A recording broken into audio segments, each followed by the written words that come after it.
Good morning from a nice sort of summer winter day, one of those beautiful sunny days in Cape Town in the middle of winter.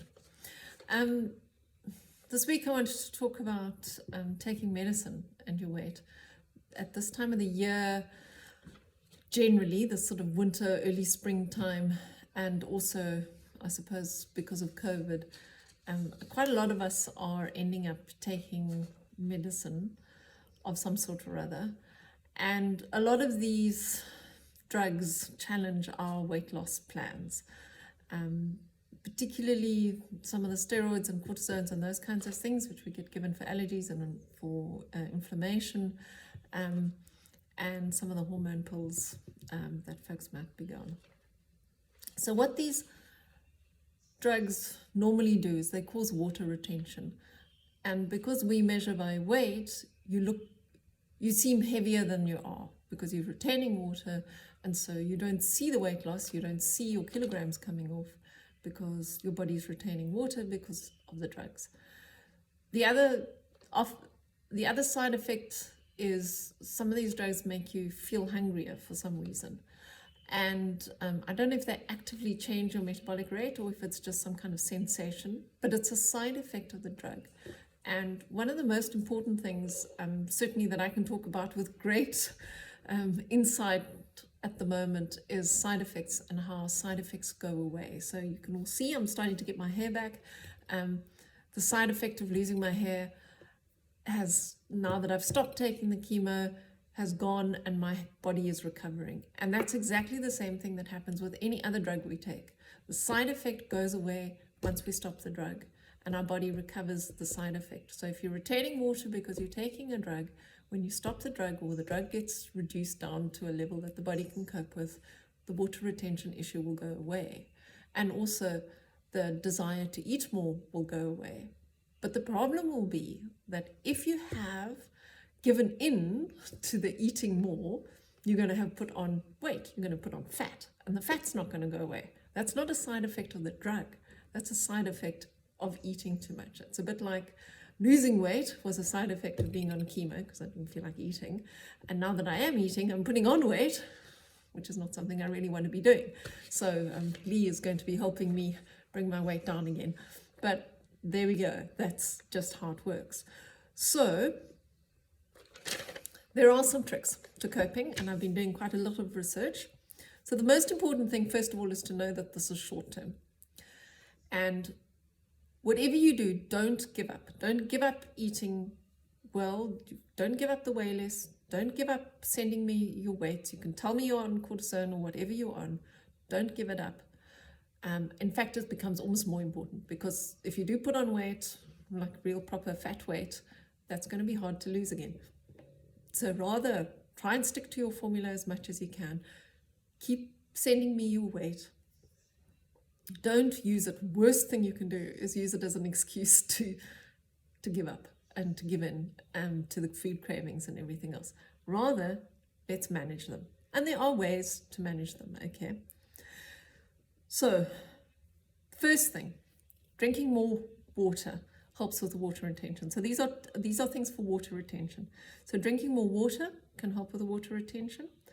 Decreasing your salt or your high sodium foods. Now the high sodium foods in the Way Less book, I hope I've got one here, yes I do. In the Way Less book, those are they've got a little in the food lists, yeah. In the food lists they come out, and I can't find one now in a hurry. It's always the case, isn't it? There we go. There's some. There's Knorr copper soup. You see in the food list, it's got that little black jobby in it. That's the salt cellar. Avoid those. Okay, that's an easy one. And Way Less has done it for you. So just go to the list and go, okay, don't have those. The other thing, the one place that I went to said to avoid the diuretic foods. So I don't know if this is a good idea or not.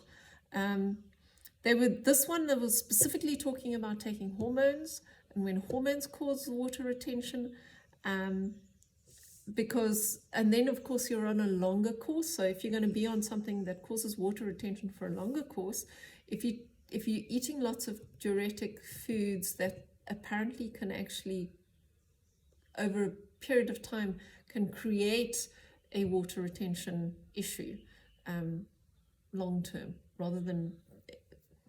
So take that under advisement. I don't know about that one. I'm not entirely certain. Okay, what other tricks did I have? Then a whole lot of tricks about that desire to eat more food. Okay, small regular meals. Waylace does that for you, the meal splitting, but split it a little bit more. So look at those and go, make sure that you have milk or protein serve in every snack or in every meal. So you can make your snacks a little bit bigger, and you can add into your snacks, make sure that there's a protein in it or something, and from your protein, from your general protein store. So that means that you're going to have a little less protein at supper maybe, and then put those protein bits into your snacks in the afternoon, and a little less protein or spread your milk in the morning and then protein at lunch or something. Okay, so milk and protein, make sure you have one of those two in every snack and in every meal. High GI foods, again, Waylace helps you along the way. That's the high GI symbol. It is a green triangle that looks like that. Look for that one. That's a good one to have. I think I was showing you popcorn. That's a really good one to have.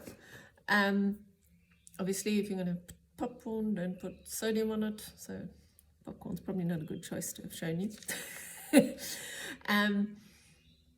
And the thing about that is that it keeps you fuller for longer. So the high GI foods and the protein or milk spread across all of those meals makes you feel fuller, so that you are less likely to get that appetite problem. So that's to control the appetite. That's really what that is, when you feel like you need to eat more.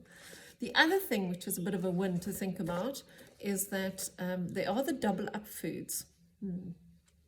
The double up foods have a big D next to them, and they're usually berries. They're usually in the fruits and veggies. That's where I find them, and that's quite nice because berries are in season.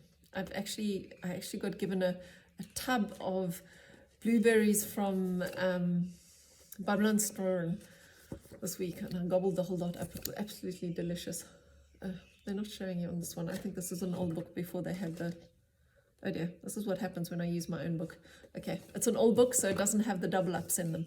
But the books do have double up in them. Or, let me see, there's a double up in here. Oh no, it's not a D, it's a ×2. It's a yellow ×2. That's the double up symbol. See that one there? Okay, and as I say, that's normally with the berries.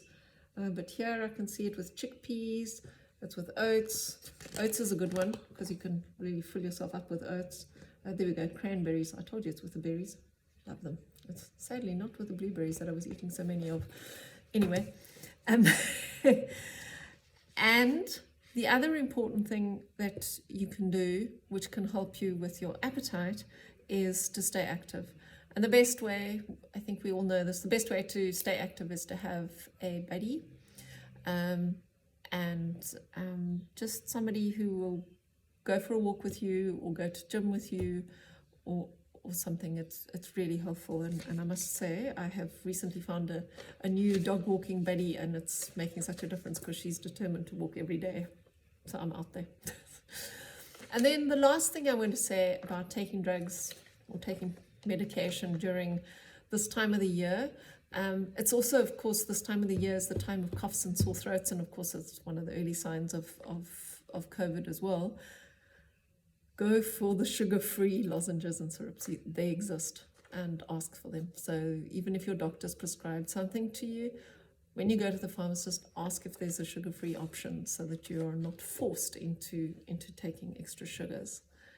And that's it from this week. I hope you have a lovely week, and I'll be in touch soon.